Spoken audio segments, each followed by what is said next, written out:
Express live TV, मैं हूं हिंदू सिंह यादव।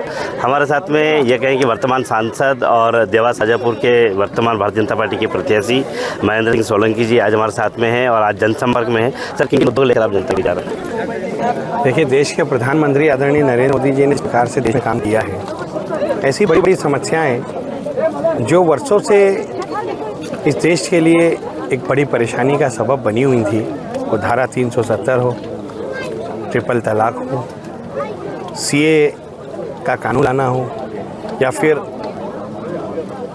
रामलला की प्राण प्रतिष्ठा करके देश में राम राज्य की स्थापना करना हो, ये सभी काम देश के प्रधानमंत्री आदरणीय नरेंद्र मोदी जी ने किए।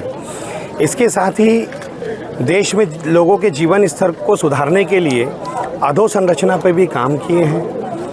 जिस प्रकार से बड़े बड़े हाईवे बने, बड़े बड़े ब्रिज बने, बड़े बड़े स्कूल कॉलेज बने और अमृत भारत योजना के अंतर्गत जो स्टेशन का विकास कार्य वो जीर्णोद्धार हो रहा है, वो अपने आप में अद्भुत है। देश के प्रधानमंत्री आदरणीय नरेंद्र मोदी जी की निगाह चारों तरफ है। वो देश का चहुमुखी विकास चाहते हैं, क्योंकि वो चाहते हैं कि 2043 में भारत एक स्वर्णिम भारत हो, एक विकसित भारत हो, और इसी आधार पर हम लोग चुनाव लड़ने के लिए निकले हैं। अगर विधानसभा की बात करें तो यहाँ पर लंबे समय से मांग थी बापचा डैम, वो भी अभी चालू होना, लेकिन एक लंबी मांग है रेल को लेकर। क्या आगर की यदि हम बात करें तो पूरे लोकसभा क्षेत्र में 25,000 करोड़ रुपए के काम भारतीय जनता पार्टी के इस कार्यकाल में हुए हैं। केवल आगर मालवा की यदि बात करें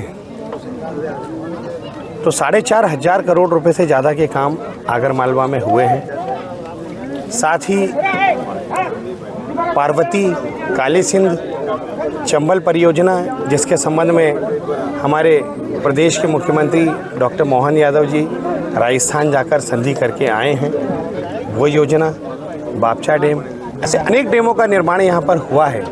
आगर मालवा को जिला भी भारतीय जनता पार्टी ने ही बनाया है, कांग्रेस तो इसकी सुध लेने के लिए तैयार नहीं थी। आने वाले समय में जो मांग आगर की है उसको पूरा करने के लिए भी हम लोग भरसक प्रयास करेंगे।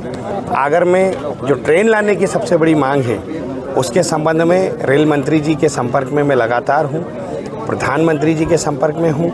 रेल मंत्री जी ने अभी आगर रेल लाइन के सर्वे को भी स्वीकृति दे दी है। ये जानकारी आगर मालवा के सभी आशीर्वाद दाताओं को हो। आगामी जो मेरा कार्यकाल रहेगा उसमें आगर मालवा में ट्रेन लाने का भरसक प्रयास होगा, और ईश्वर ने चाहा, बाबा बैजनाथ का आशीर्वाद रहा तो निश्चित मानिए कि 2029 का चुनाव जब भारतीय जनता पार्टी लड़ने के लिए आएगी तो हम ट्रेन में बैठ के आगर मालवा आएंगे अपने प्रचार करने के लिए। भारतीय जनता पार्टी के प्रवक्ता होने के नाते मैं आपसे एक प्रश्न करता हूँ। दिग्विजय सिंह बस चुनावी मैदान में है, कमलनाथ कमल का नहीं हो पाए, वहाँ नुकुल नाथ चुनाव लड़ रहे हैं, कितनी मजबूत सीटें मान रही भाजपा से? देखिए, भारतीय जनता पार्टी बहुत मजबूत स्थिति में है।